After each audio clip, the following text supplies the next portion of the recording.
Right there. Well, welcome and good morning. And we are in our second week of celebrating kinship with all life. That is our theme for April.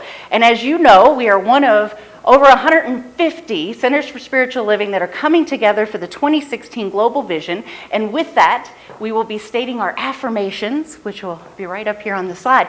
So know with me that we see a world that works for everyone, where all life is honored as expressions of the divine, where people live according to spiritual truth, where humanity awakens to spiritual magnificence, where humanity rediscovers personal creative power, where we live as one global family, where kinship with all life prospers, and where unity and connection is emphasized, where forgiveness is the norm, where spiritual guidance is valued, where we are called to conscious social action, where people have enough food, homes, and a sense of belonging, where there is peace, harmony, and justice for all, where resources are valued, cared for, and shared,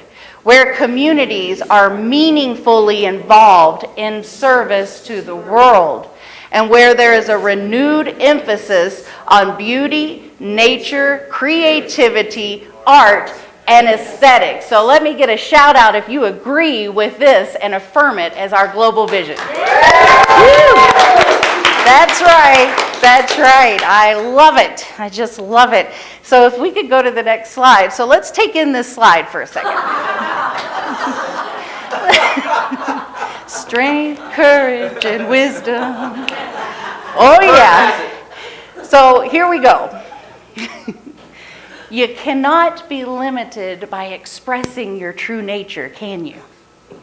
You can't, can you? Now, we can say, well, our family kind of limits me.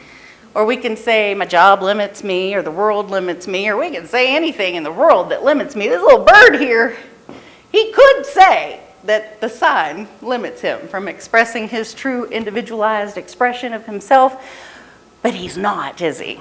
If anything else, he's standing on top of that sign saying, strength, courage, and wisdom, baby. I am who I am and what I am, regardless of any sign you can put up. So, kinship with all life, isn't that really what it's about? Because we could look at that picture and come up with all kinds of stories to tell ourselves about that bird. We could say, hey, he's a rebellious tyke, isn't he? We could. He might be, he might not be. He could just be landing on a sign without even knowing what the sign says. We could also think, what else could we think about that bird? He's giving us his tail feathers. Yep. He could be not only rebellious, but expressive in his rebelliousness, yes. But the main point is we could all come up with some individual interpretations of how we feel about that bird or how we label the bird. But it really doesn't matter, does it? It doesn't take away from the bird's ability to be and do what he is.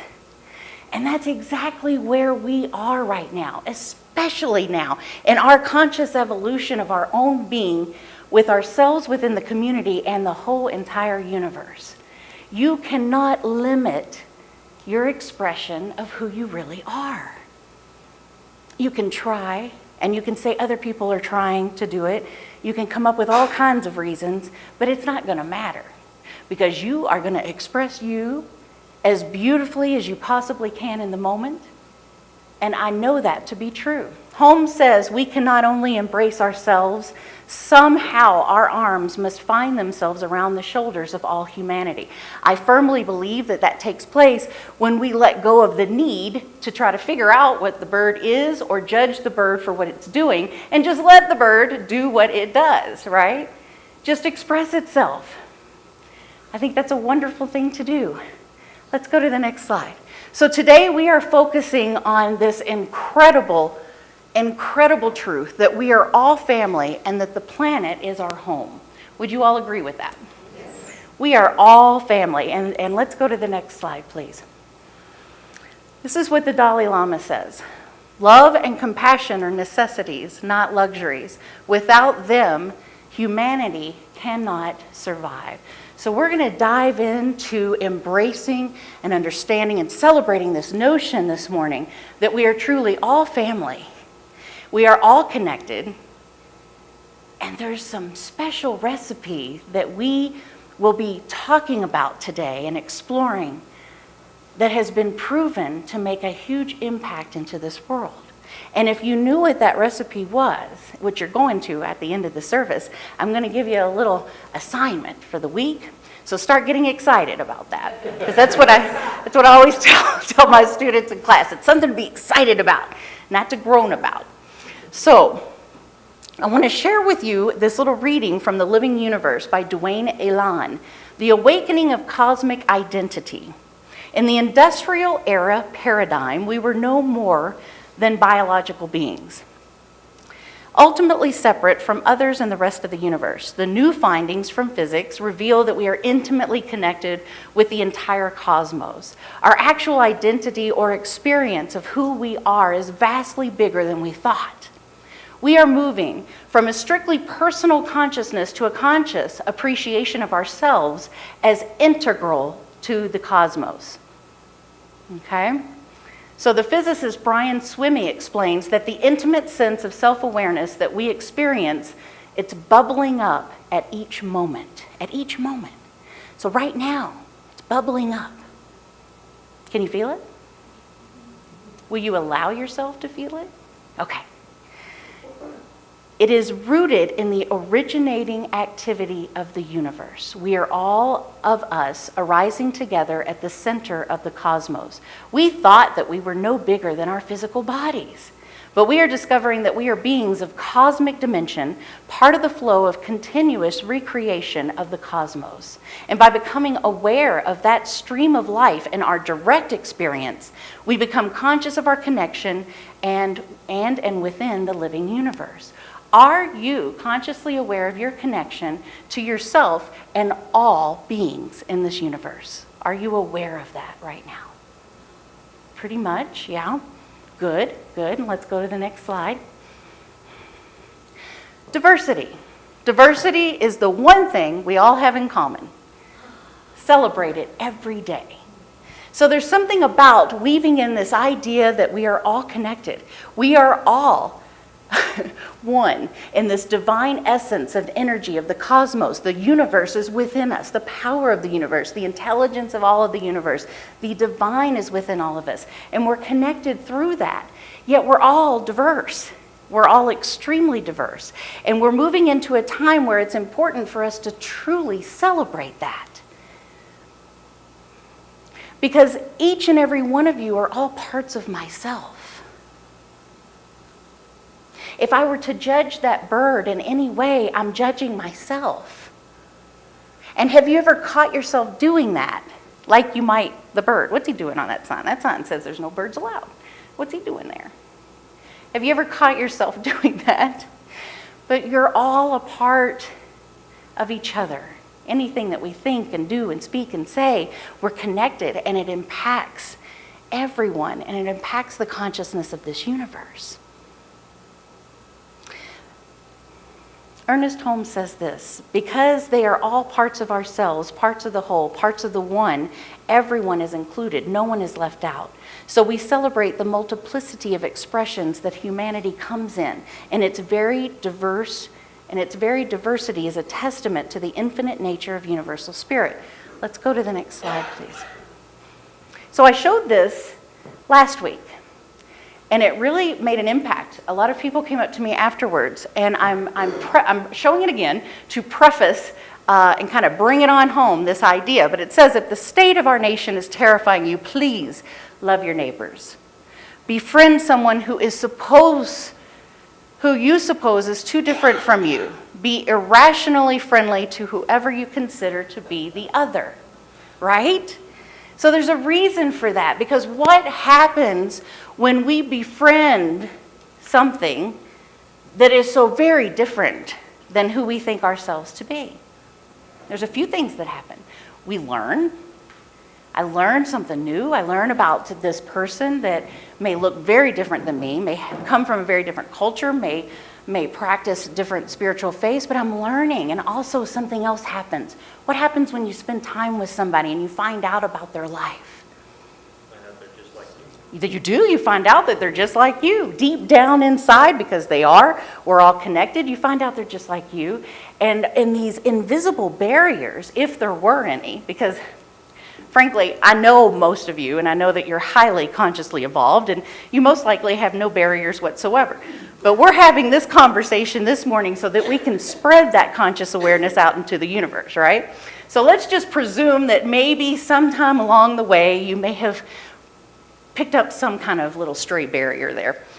What happens when we hang out with somebody like that? Those barriers dissolve. Even the ones that are subconscious, even the ones that we're not even sure we're living and having its way within our being at that time, it dissolves. And that's a good thing, right? Right? I'm guessing that's a good thing? Yes, it is a good thing. Let's go to the next slide.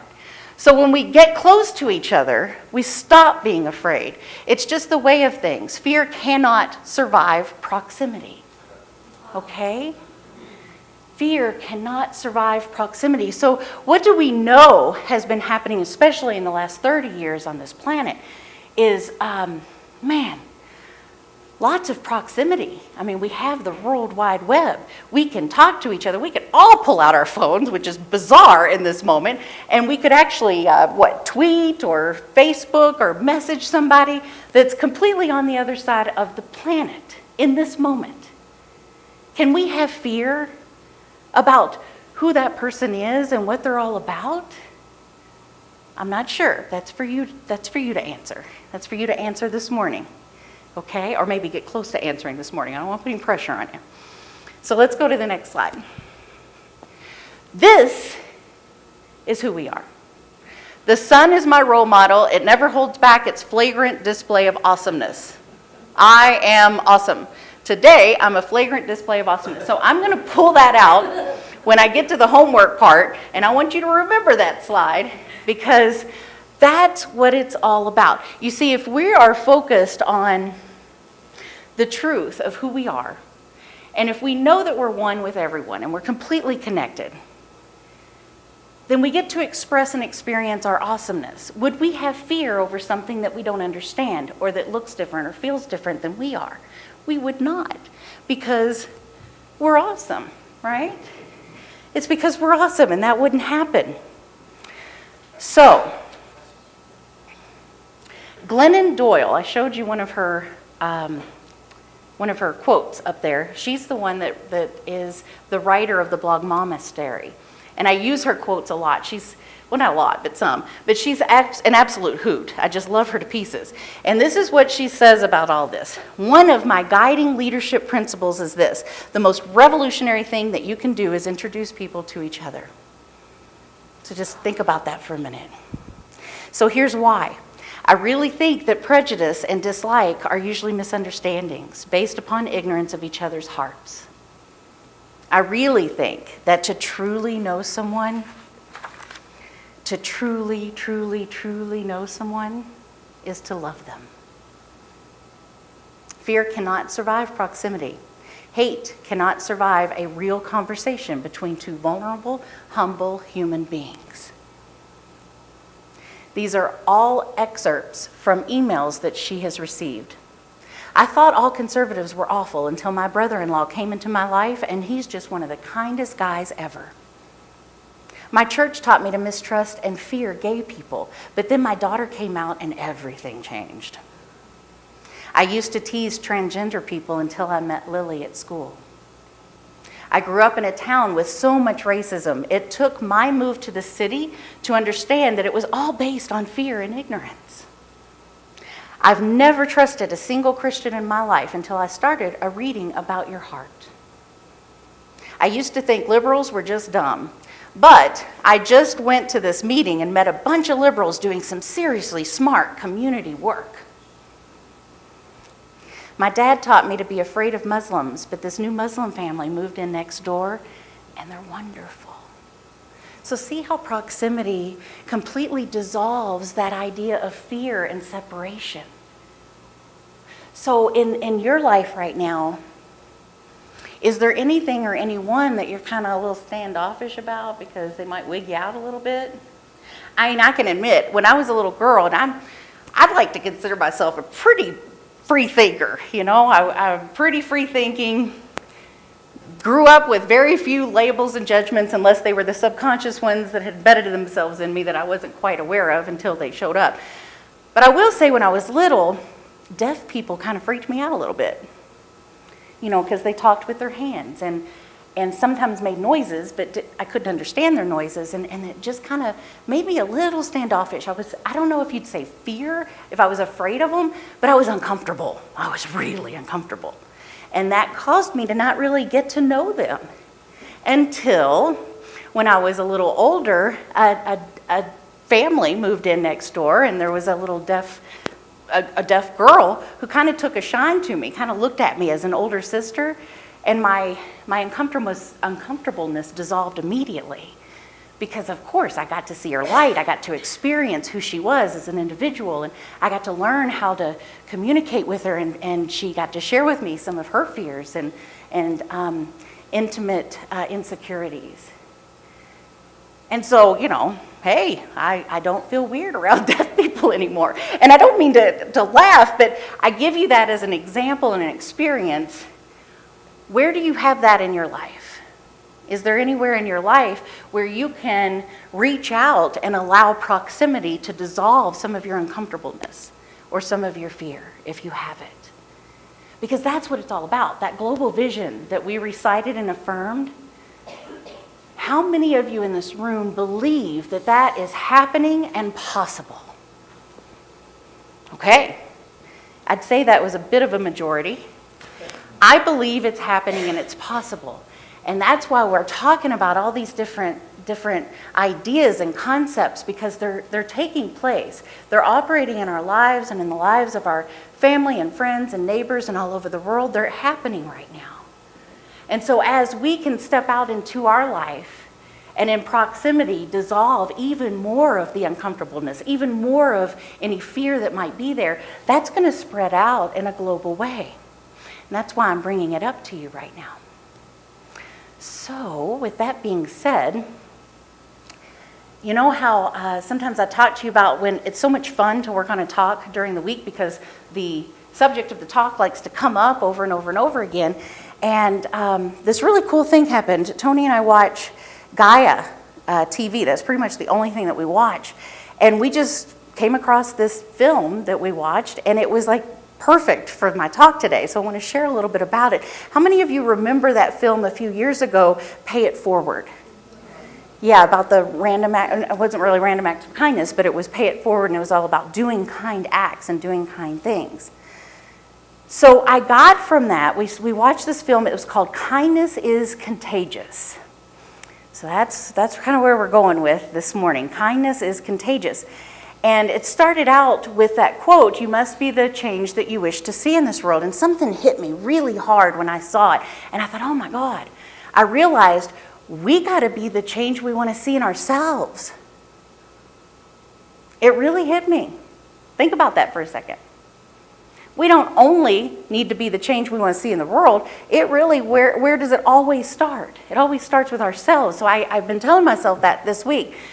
I've got to be the change that I want to see in myself. I can't go on every day and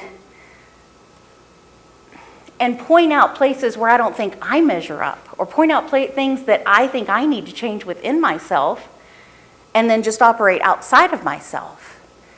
So when I put that energy and emphasis on clearing up my own consciousness, that's how I become the change that I want to see in the world. Are you guys following me on that? You good with that? Yep. Of course little Mo is. She's brilliant. Shout out to my girl there. So, yes, that's how it works. So we must be the change that we want to see in the world, and we must be the change that we want to see in ourselves. I've really gotten that really clearly this week. We've got to step into that awareness. We've got to play in that awareness. We've got to swim in that awareness. We've got to eat and breathe and move and have our being in that awareness. So that connection, that unity that we have with all life, it has to include ourselves. Because I think a lot of times metaphysicians, we have grandiose ideas and we have all this energy and passion about community service and how we're going to show up and what we're going to do and what we're going to be. And we tend to forget ourselves. We tend to leave ourselves out of that equation. So I wanted to bring that into the equation in this moment. So I'm going to ask you a question. And I really want you to think about it. Okay? What is the nicest thing anyone has ever done for you? Think about that. What is the nicest thing anyone has ever done for you?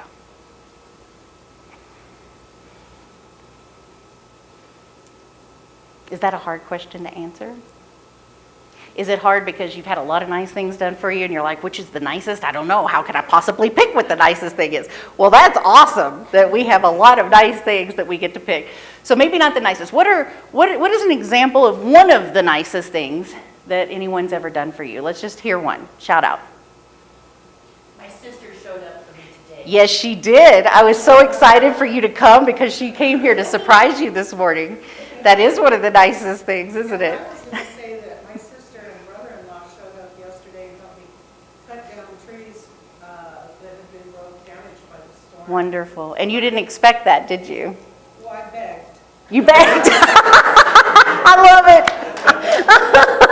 You begged. I love it. Good. Yep. Well, sometimes we do get nice things happen to us when we beg. One more. Shout out. What's one of the nicest things anybody's ever done for you? Go, Raina. Being seen as myself authentically. Wonderful. Yes, that is very powerful. She said being seen as herself, being able to show up authentically. That is a pretty nice thing, I would say. So what is your definition of nice? And in this film, this kindness is contagious, they went around and asked people, what's your definition of nice? They asked people what's the nicest thing. And I'm going to share some of them, and they're really powerful, and they're really amazing.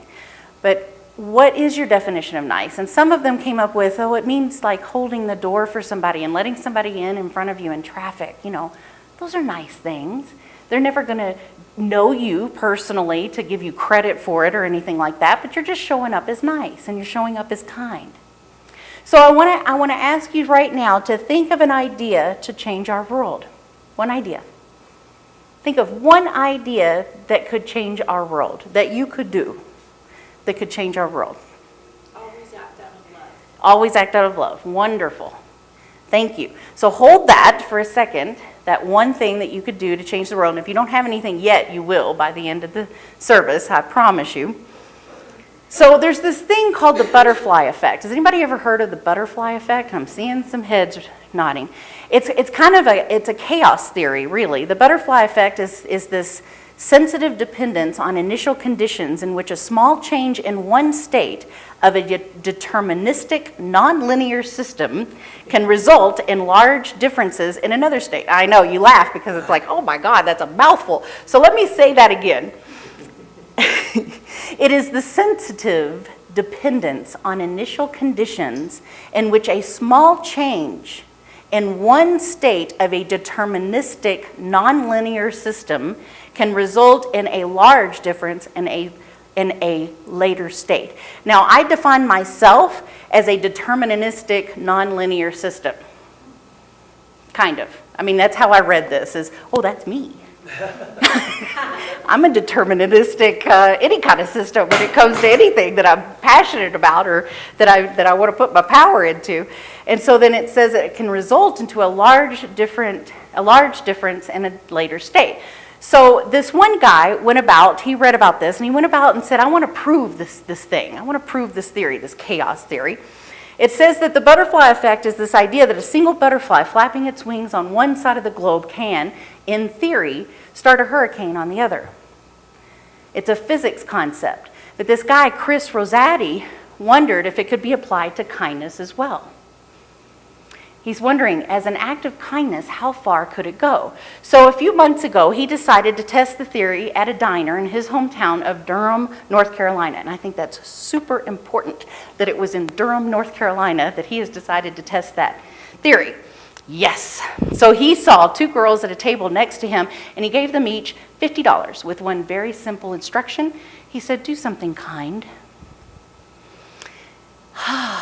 And so he left the diner and forgot all about it until he got an email. And it included pictures from a village in Africa with people holding up signs that said, thanks a lot for spreading kindness, Chris Rosati. And I apologize, I should have put the picture up because when I was reading this story online, there is this huge African village and all these people are holding up these signs saying, thanks for passing on kindness. It's pretty powerful. But what happened is, and that he said was the butterfly effect. The two girls responsible were 13-year-old Claire Cameron and her 10-year-old sister Anna. And they say they couldn't believe it when a stranger gave them $50 each. And they said it makes you want to do something good with that money. So they wanted to, and so they did. So the girls knew about this village in Sierra Leone where their dad had worked in the Peace Corps years prior to that. And they knew that people there had been working really hard to fight Ebola, and so they did some research and found out that they had successfully done that, and their village was declared Ebola-free. So they took the money and they paid to help them celebrate that manifestation that they worked hard to create. And so they basically threw them a party is what they did. Now, I think that's pretty kind. And apparently they loved it. The people in the village loved it. So that was an example of how he had this idea. He gave them the money, and he left it up to them to decide what to do with it. And it impacted a whole village of people that were so moved that they had this party and they made signs. It was just great. So this movie, Kindness is Contagious, had a few of the people in it that were in the movie Pay It Forward. Catherine Ryan Hall, who put that movie together, was in there. And her whole premise on creating this idea of Pay It Forward is doing any kind of kindness. Can be as small as it is, or it can be on a larger grand scale. It does not matter.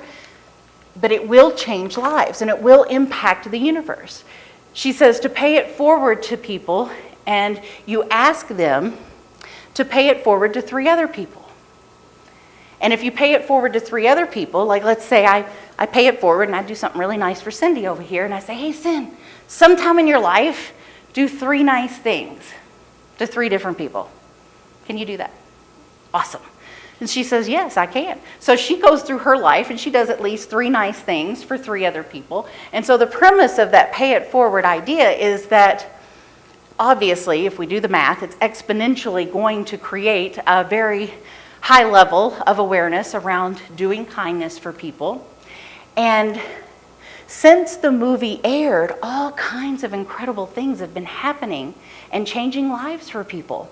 There's an example in this movie that when that first movie aired, the very next day, this couple was walking down the street and there was an envelope sitting on the street. And they picked it up and it was addressed to like a financial company, but it had no return address and it had no stamp. And they were like, uh-oh, what do we do with this? We're not really sure if we should put a stamp on it and mail it, because if the person didn't mail it, maybe it wasn't ready to be mailed, so we don't want to mess up there.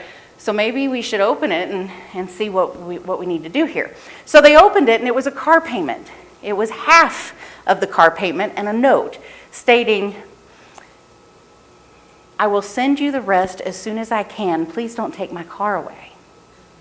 And so they had just watched this movie a day earlier, so they decided to pay the other half of the car payment, put a stamp on it, mail it in, and then they wrote a letter to the woman who had stated it, saying, we just saw this movie, Pay It Forward, and we're asking you to do 3 acts of kindness for 3 people in your life, because that's what it's all about.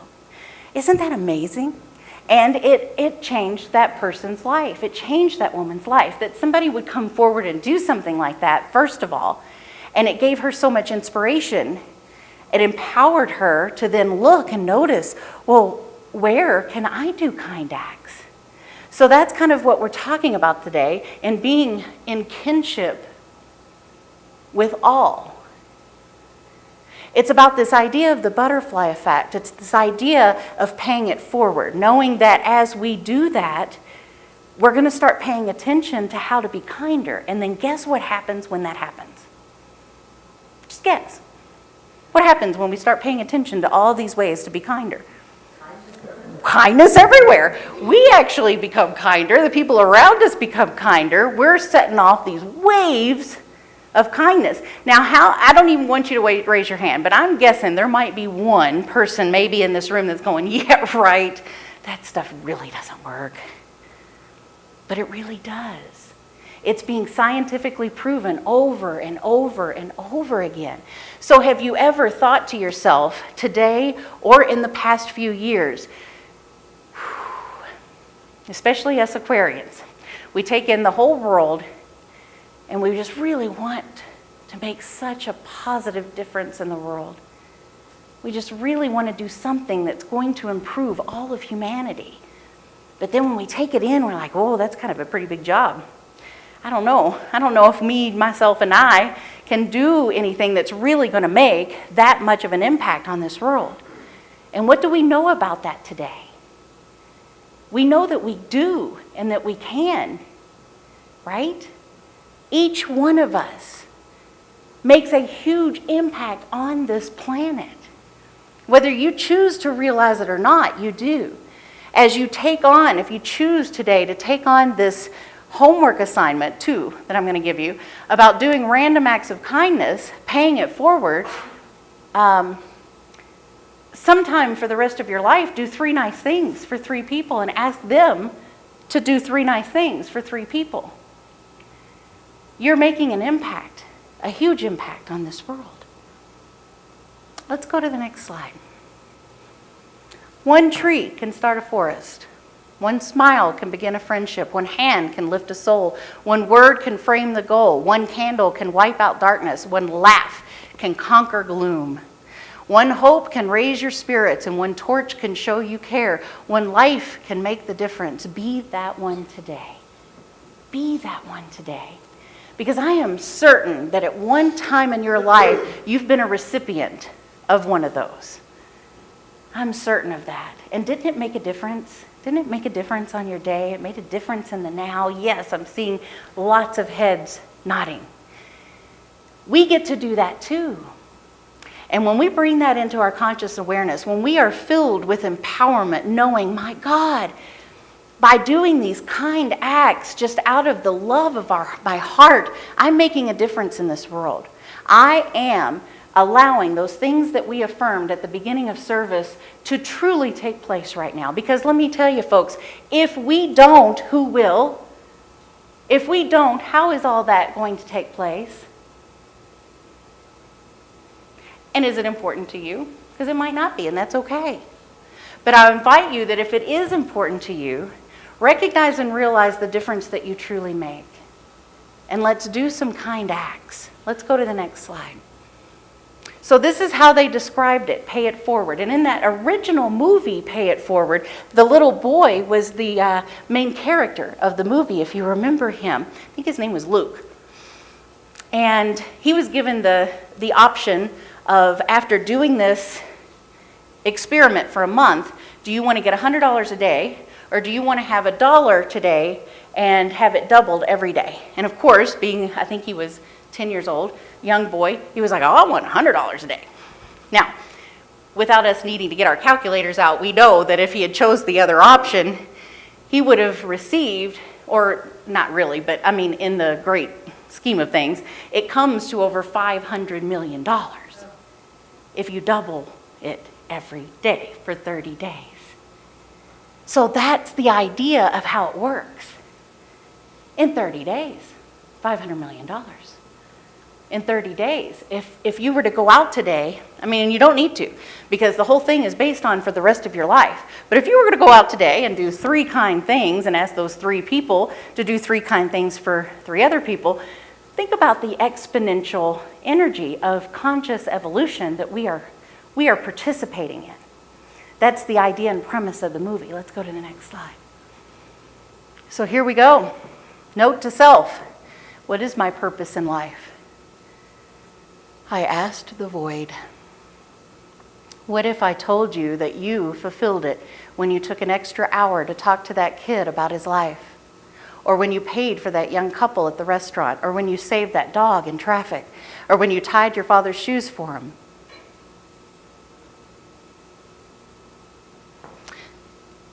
Your problem is that you can't equate purpose, that you equate purpose with goal-based achievement. God or the universe or morality isn't interested in your achievements, just your heart. When you choose to act out of kindness, compassion, and love, you are already aligned with your true purpose. So the reason why I'm getting teary is when I read the part about tying your father's shoes, I haven't seen my grandmother in a while. I've been really busy. And she lives north of Denver, and my entire family went on vacation. And she gets a little antsy when she's left alone. So in my extremely, what I call, now this is another story we tell ourselves, isn't it? In my extremely busy schedule this week, I took time out to drive up there, and I took her out to lunch. I took her shopping. I took her shopping for bras and underwear. Do you have any idea the amount of patience that takes with an 86-year-old woman? A tremendous amount of patience. But the reason why I got all teary, and I didn't expect to do that, is I realized in that moment how precious it was to spend time with her. How absolutely precious it was. Every single thing that we did. I didn't do it to check it off my list. I did it because it was valuable and it meant something to me. And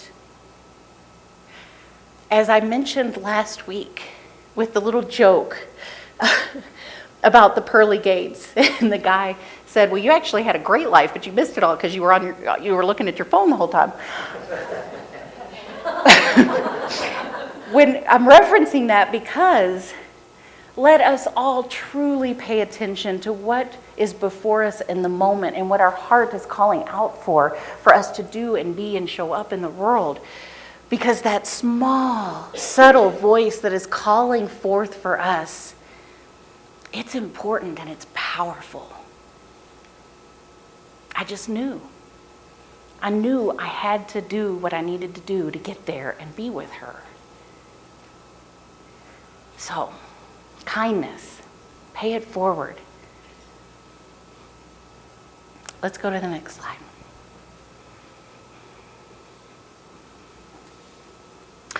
There we go. We need a little comic humor here.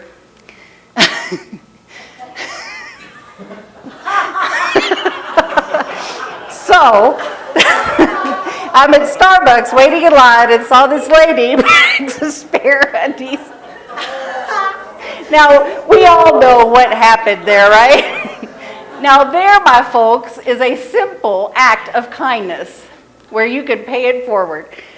If you were to maybe tell that lady and peel those panties off of her back for her and very gently give it to her and ask her, sometime in your life, do 3 more acts of kindness for people, I am certain that she will take you for your request and do it. I'm certain of that. So see, it doesn't have to be anything big. It can be pretty small. It wouldn't be small to her, because Lord knows where she was going after she was picking her coffee up. And I tell you right now, if that's ever me, I would want each one of you to definitely let me know that, because it actually happened once. But that's probably a story for another time. Well, we were with Rumi out having coffee outside, and we were meeting some folks, and it was early in the morning, and I grabbed a pair of pants probably out of the dryer, and threw them on real quick, and we ran out and had coffee, and we were outside with Rumi. And I just remember going to get a napkin and walking back, and as I was walking back, a pair of my panties fell out from my pants. So there, between God and man and everybody around, lay a pair of my undies right there in the courtyard of the coffee place. So, so it happens, folks. It definitely happens. And And I know that she would be forever grateful if you passed on that kindness. So see, we're talking about altruism as well, aren't we?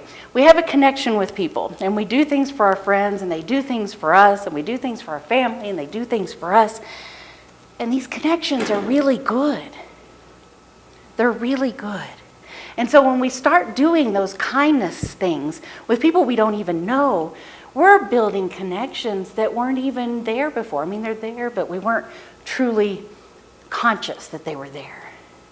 So we're building this energy of altruism that works beautifully because it reciprocates. It always comes back in our life. So it's been scientifically proven that when we do more kindness acts, we become kinder, the people around us become kinder, the people in our community become kinder, the people in the world become kinder. It's been scientifically proven.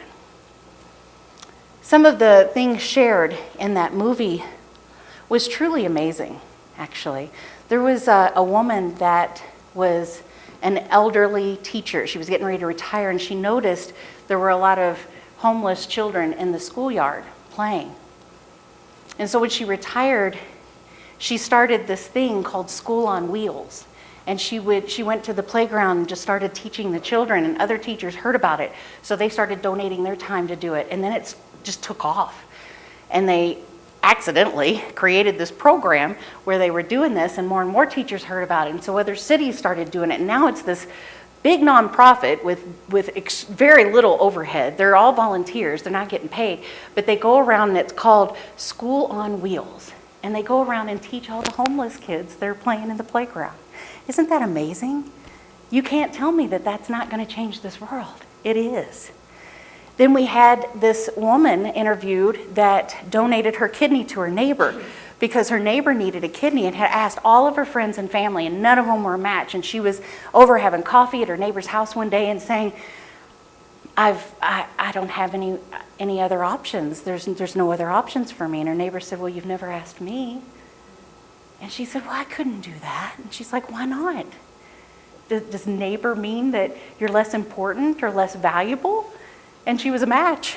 So she donated her kidney to her neighbor. Yeah, wow is right. But having seen this woman being interviewed, she said, it doesn't matter if you're my neighbor, you're still alive. You're still a beautiful being that I love and adore. Right?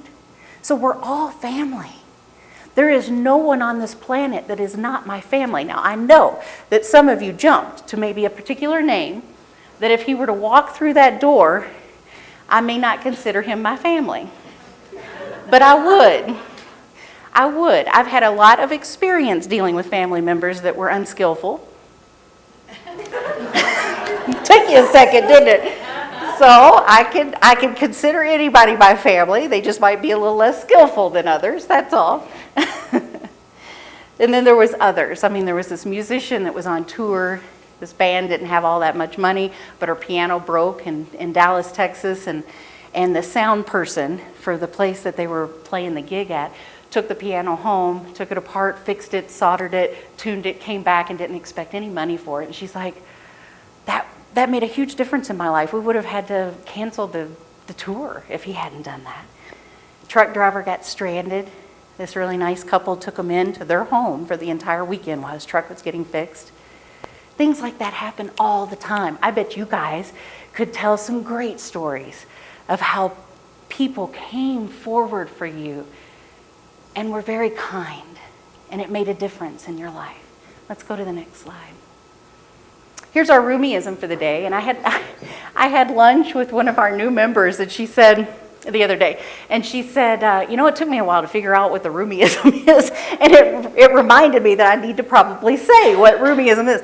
Roomie is the dog that Tony and I adopted from the Buddy Center a little over a year ago, and he is an old soul.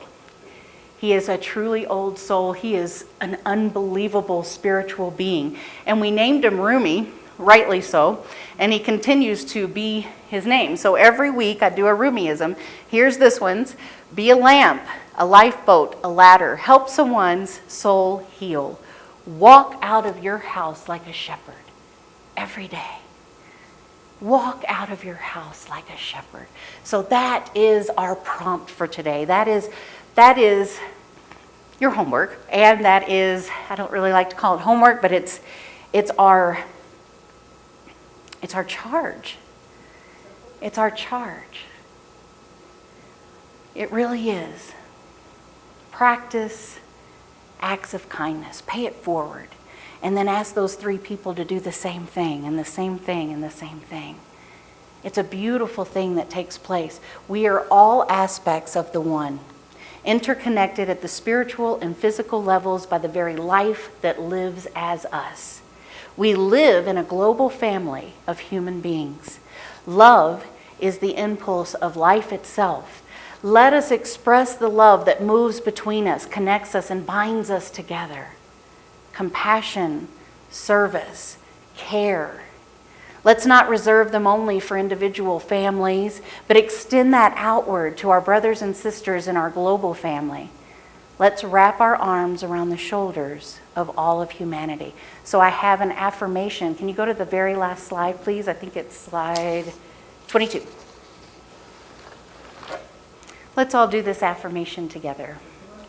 This one. You ready? Today, I see every person as part of the one. I celebrate the diversity of our global family.